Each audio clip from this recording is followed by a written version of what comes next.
15-20 ದಿನಗಳು ಗತಿಸಿ ಹೋದವಲ್ಲ. ಆ ರಾಜ್ಯೇಶ್ವರಿಯವರ ದರ್ಶನವೇ ನನಗೆ ಸಿಗುತ್ತಾ ಇಲ್ಲವಲ್ಲ. ಎಲ್ಲಿ ಹಬ್ಬ ಹರಿದಿನಕ್ಕೆಂದು ತವರಿಗೆ ಹೋಗಿದ್ದಾಳೆ ಏನು?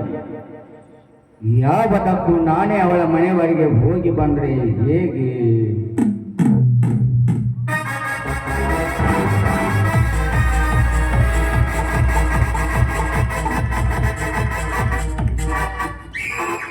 ಏನ್ ರಾಜ್ಯೇಶ್ವರಿ ದೇವಿಯವರು 15-20 ದಿನಗಳಿಂದ ಎಲ್ಲಿ ಕಾಣ್ತಾ ಇರುವಲ್ಲ, ಏನ್ ಸಮಾಚಾರ?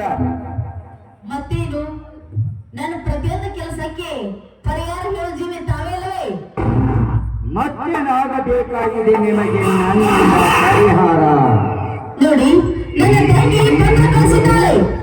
ಏನು, ನಿನ್ನ ತಂಗಿ ನಿನಗೆ ಪತ್ರ ಬರೆದಿರುವಳೆ? ಹೌದು. ಎಲ್ಲಿರುವಳಂತೆ, ಹೇಗಿರುವಳಂತೆ? ಬೆಂಗಳೂರು ಬೀದಿಯಲ್ಲಿದ್ದರಂತೆ. ಅದು ಅಲ್ಲದೆ ಒಂದು ಬೆನ್ನ ಮಗುವನ್ನು ಮಕ್ಕಳಂತೆ. ಆ ಮಗು 8 ವರ್ಷದ ಕನ್ಯೆಯಾಗಿ ತಂದೆ ತಾಯಿಯೊಬ್ಬ ಜೀವನಕ್ಕೆ ಆಧಾರವಾಗಿದೆ ಅಂತೆ. ನೋಡಿ ರಾಜ್ಯೇಶ್ವರಿ ದೇವಿಯವರೇ, ಪಾಪ ನಿಮ್ಮ ತಂಗಿಯ ಭಾಗ್ಯದ ಬಾಗಿಲು ಆ ಚಿಕ್ಕ ಮಗುವಿನಿಂದಾದರೂ ತೆಗೆಯಿತಲ್ಲ.